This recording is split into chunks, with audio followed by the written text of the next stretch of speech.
All right, well, we have with us today Doug Winter, the CEO of Seismic. Thank you, Doug. Yeah, happy to be here. Yeah, that's great. So, Doug, tell us about yourself just for a minute, and then also what Seismic is. All right. Well, I'm a Midwest kid, engineer by training, who ended up in San Diego right around late 90s. Okay. Joined the dot-com train with a startup that didn't make it.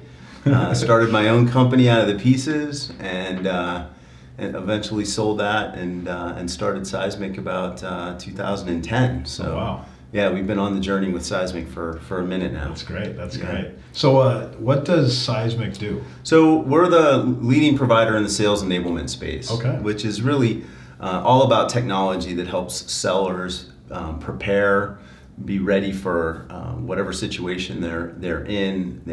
Okay. We talk about knowing what to say, what to show, so we provide content systems, tools that use AI to help with learning, with practicing your pitch, give managers insight into how reps are doing and performing so that they can scale. And we do that for some of the largest companies, tech companies and financial services companies in the world. Is it primary tech companies that you're focused on, or? No, actually, our biggest single vertical is financial services. Okay. So, banks, asset managers, they all have huge customer-facing teams. Yeah, large sales teams. Exactly, Yes. large sales teams. They might not call them sales.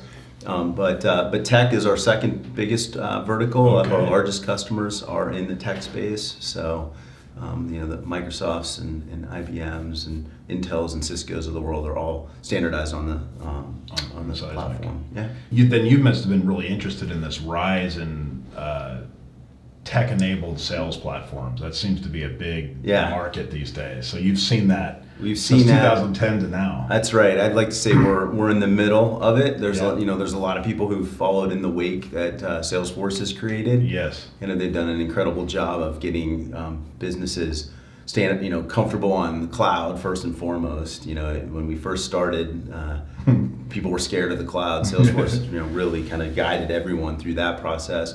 But then once they got all the data and got people used to working in a single platform, a lot of us that started trying to build on that and take on specific workflows that sellers are dealing with and make those better.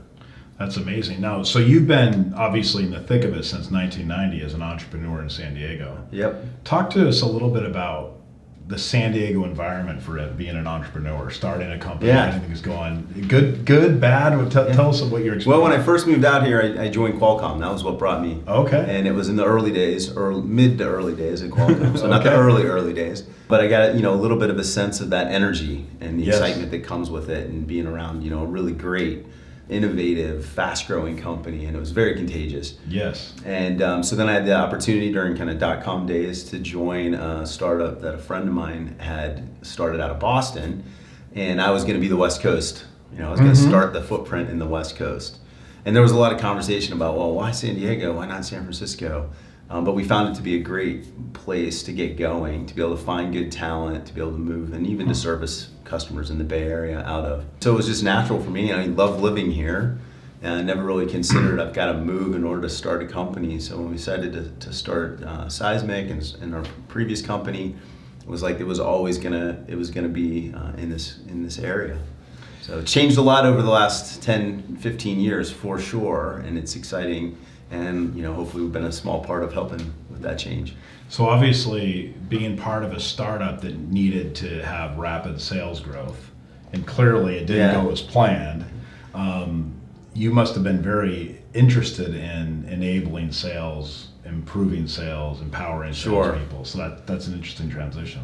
Yeah, so that it was. There aren't a lot of companies out there that the product that you're building is also key and fundamental part of how you do your own operations. Yeah, that's so that's kind of a unique and thing that we're about Seismic. So our enablement team, our own enablement team, our own sales managers, they get excited about what we're doing. Even the marketing team, because they interact with the product a lot, they're excited about what we're doing because they're also looked at as leaders and innovators in their field because they're using our products in an innovative way. That's great. You've come here to San Diego to present or be a panelist at TechCon. Yep. Talk to us about what you're talking about today at TechCon. Yeah, it's a panel. I think they're going to throw some wild card questions at us, so I can't say for sure. One thing that I think is unique about San Diego is there's not as much competition amongst the companies that are here. Of course, there's some competition for talent and that kind of stuff. But I know a lot of the other CEOs, and so the panel today are friends. I'm rooting for them. I'm trying to help them out. They're trying to help us out. Like, we're all kind of, when we win, one of us wins, the other wins. When money gets raised, it's good for everyone because it causes the other VCs to go, oh, there's interesting things happening here in San Diego. So I think that's a little bit unique. I think in some other areas it's a bit more cutthroat. There's a bit more competition. Here, I think it's a very collaborative, positive, and helpful environment. So I'm excited to be part of this because in some small way, giving back. Yeah, definitely. Do you see? I think your presentation today is on potential unicorns. Yes. I think that's the topic. Right. Obviously, all the investors in this community are looking for that big one. Next There's been a few big ones here in San Diego. Yeah. What do you think the areas are going to be in the next 10 years, especially in San Diego? It's a great question, and it's been exciting to see more diversity of startups and what they're focused on. Obviously we've had a lot of history in San Diego with the bio industry, with communications around kind of the Qualcomm ecosystem. It's nice to see enterprise software. ServiceNow is a huge, one there, one that inspired me and a lot of others. So I think we're seeing more and more enterprise software that's developing. That's the field I'm certainly most familiar with and closest to. And a lot of that is being driven today by innovations in AI. So I think that all of the recent developments there are causing another wave of companies in enterprise that are looking to help businesses leverage AI to solve specific problems. And whether that's a company like us innovating and using it, or it's a startup that's coming up that's got a great new way of applying that technology, I think that's going to drive the next wave. That's what I'm heavily involved in right now is AI and innovation. And I'm curious, you had that stint with the company and I think with EMC with the document sciences thing. Do you see that being a big area of AI today, or are you looking at other things? Oh, we're looking at how we apply it within the field of enablement. How do you make sellers better? How do you automate more of the tasks that they're doing? How do you help them be more prepared for the next meeting that they're having, right? What should they know about it? How can they deliver a more effective pitch that's personalized and on mark? So like merging research on that account, that customer, merging the research with what your portfolio does and bringing that together. Sure, yeah, absolutely. And being able to write emails faster and better and respond more quickly. Time matters. Sellers' patience or buyers' patience is getting shorter and shorter. So it's like you got to be able to respond fast. You got to be able to respond accurately. You need to know that they've done a ton of research on you already and they know a lot of the answers.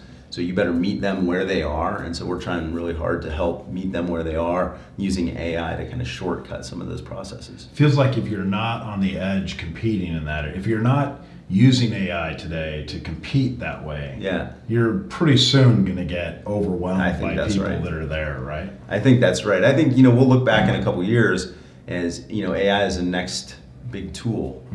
10 years ago, people asked, are you a cloud product or not? Today they don't ask anymore. It's just an assumption that that's the way you build your products and technology. So now there's a lot of, hey, do you have AI in your product? What are you doing with AI?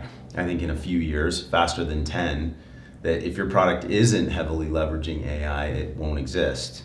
And so that question won't even be asked anymore. It's going to be more about what's it doing and how is it solving that problem. Sounds like you're on the forefront of that with Seismic. We're certainly doing our best to stay there. It's an area that we've been investing in for 6 or 7 years. We have a centralized team there, a leader here in San Diego. She's terrific, and we're really pushing hard to look for the areas in our product where it can be applicable. Sounds great. Yeah. Well, excited to have you at TechCon this year. Thank you for coming. Appreciate the opportunity. Yeah, definitely. And we look forward to seeing what great things Seismic does here in San Diego. All right. Thank you. Stay tuned. Appreciate it, Doug. Thank you for listening to this episode of The Founder's Journey. You can follow us at foundersjourney.fm for updates on our episodes and to recommend future guests. Special thanks to our primary sponsor, Newfund Venture Group, who can be found at newfund.com.